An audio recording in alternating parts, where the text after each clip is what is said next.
জয় যিশু। যিশু নামে সবাইকে আমার এই চ্যানেলে স্বাগত জানাই। বন্ধুরা, আজকে আশা করি ঈশ্বরের কৃপায় সবাই ভালো আছেন, সুস্থ আছেন।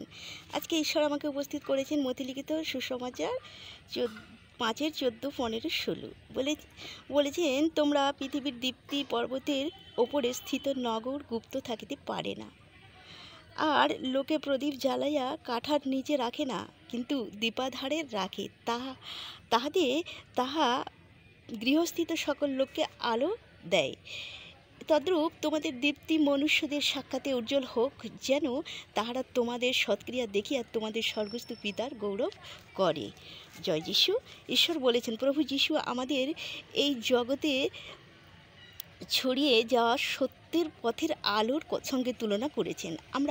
আমরা তখনই আলো হব যখন আমরা প্রভু যিশুর বাক্য মেনে সৎ কার্য করব এবং খ্রিস্ট বিশ্বাসী মনোনীত লোকদের এই জগতের লোকদের থেকে অনেক উপরে রেখেছেন। তাই তিনি আমাদেরকে পর্বতের উপরে স্থিত নগর বলেছেন।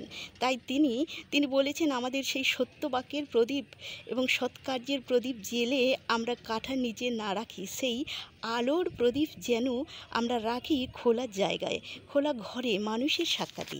এবং তিনি আরও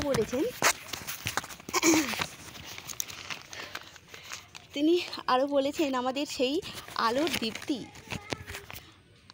আলোর দীপ্তি জগতের মানুষের সাক্ষাতে যেন উজ্জ্বল হয়, আর প্রত্যেক মানুষ যেন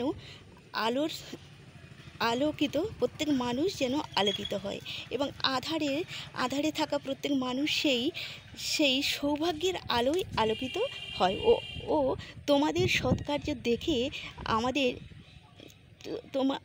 আমাদের সৎকার্য দেখে আমাদের স্বর্গস্থ পিতার গৌরব করে। তাই আমরা যেন প্রভু যীশু খ্রিস্টের বাক্য মেনে এবং সত্যের বাক্য আলো যেন মানুষের মাঝে প্রচার করতে পারি। পিতা, পুত্রের পবিত্র আত্মায় অসংখ্য ধন্যবাদ জানাই, গৌরব করি, প্রশংসা করি। জয় যিশু।